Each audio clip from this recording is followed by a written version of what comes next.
नमस्कार मित्रांनो, तुमचे स्वागत आहे श्री स्वामी समर्थ.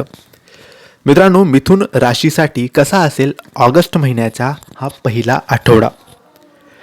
कोणत्या गोष्टी होतील, कोणत्या गोष्टी होणार नाहीत, काय करावे आणि काय नाही करावे. मित्रांनो, ऑगस्ट महिन्याचा पहिला आठवडा सुरू झालेला आहे. ग्रह आणि नक्षत्राच्या राशी बदलामुळे ऑगस्ट महिन्याचा पहिला आठवडा खूप खास असणार आहे. ऑगस्ट महिन्याचा पहिला आठवडा तुमच्यासाठी कसा असेल या व्हिडिओमध्ये आपण जाणून घेणार आहोत. मित्रांनो, मिथुन राशीच्या लोकांना ऑगस्ट महिन्याच्या पहिल्या आठवड्यात कोणत्याही क्षेत्रात यश मिळवण्यासाठी थोडे अधिक कष्ट आणि प्रयत्न करावे लागतील. या महिन्यात तुम्हाला तुमच्या कामाच्या ठिकाणी वरिष्ठ आणि कनिष्ठांकडून कमी सहकार्य मिळेल आणि तुमच्यावर अतिरिक्त कामाचा ताणही असेल.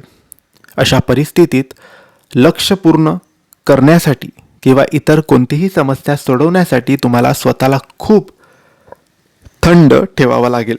व्यवसायाच्या दृष्टिकोनातून हा आठवडा मागील आठवड्याच्या तुलनेत कमी लाभदायक असू शकतो. जरी तुम्हाला नुकसान होणार नाही याचा अर्थ असा आहे की या महिन्यात तुम्हाला नफा होईल, पण तुमचा खर्च त्यापेक्षा जास्त होऊ शकतो. ऑगस्ट महिन्याच्या या पहिल्या आठवड्यात तुम्ही बेटिंग, लॉटरी इत्यादींमध्ये पैसे गुंतवणं टाळावं. धोकादायक गुंतवणूक तुमचं मोठं नुकसान करू शकते. महिन्याच्या मध्यांत सरकारी बाबी तुमच्या डोकेदुखीचं प्रमुख कारण बनू शकतात. हे सगळं टाळण्यासाठी तुम्ही तुमचे सर्व पेपर संबंधित कामं पूर्ण ठेवावीत आणि पैशाचे व्यवहार करताना अत्यंत सावधगिरी बाळगावी. जीवनातील या सर्व आव्हानांमध्ये तुमचा प्रियकर तुमचा आधार बनेल आणि तुम्हाला योग्य मार्ग दाखवण्यात आणि निर्णय घेण्यात सुद्धा मदत करेल. आनंदी जीवन जगण्यासाठी तुमच्या व्यस्त शेड्यूलमध्ये थोडा वेळ काढून तो प्रियकर आणि कुटुंबातील सदस्यांसोबत घालवावा.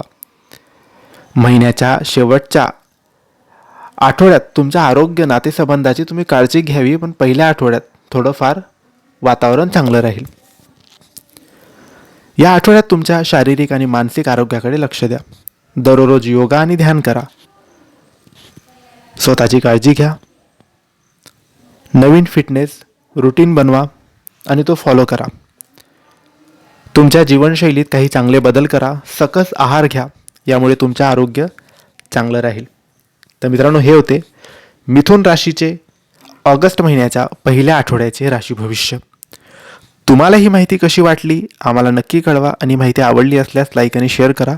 काही प्रश्न असतील तर कमेंट्सद्वारे विचारा आणि आमच्या चॅनलला सबस्क्राईब करायला विसरू नका. धन्यवाद. श्री स्वामी समर्थ.